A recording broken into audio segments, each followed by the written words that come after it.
5 days after a shooting and stabbing at a local high school, a second teenager is now facing charges. That 17-year-old is accused of shooting a gun outside McKinley High School as students were leaving for the day. And among those hurt were a school security officer and a student possibly grazed by a bullet.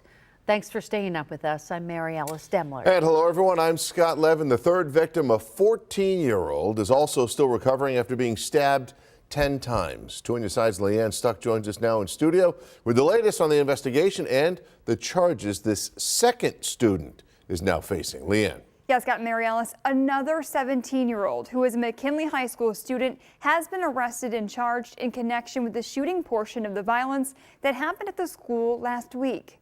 That 17-year-old who has not been identified was arraigned Monday on one count of attempted murder, assault, and weapons possession. Police say the teenager is connected to shooting a security guard and potentially another student that was grazed by a bullet. Allegedly, another student was grazed with a bullet.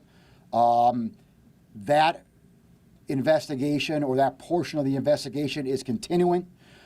Before I charge the shooter with that offense, I want to see the medical records first. Flynn said investigators believe it was a planned incident during the day before dismissal, involving two groups, totaling around 20 people. 2 people have been arrested, but Flynn believes there are others involved.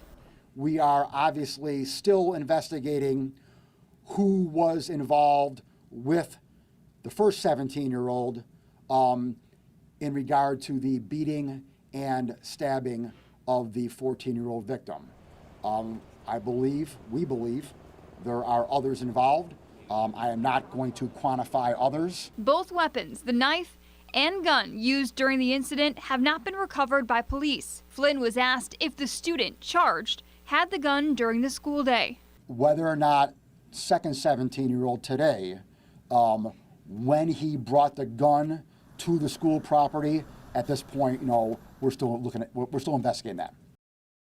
And Mayor Byron Brown did say he visited the 14-year-old victim on Saturday. He would not comment on his condition, but said he was sitting up during their visit. Both of these suspects will be back in court later this week. Leanne Stock, Channel 2 News.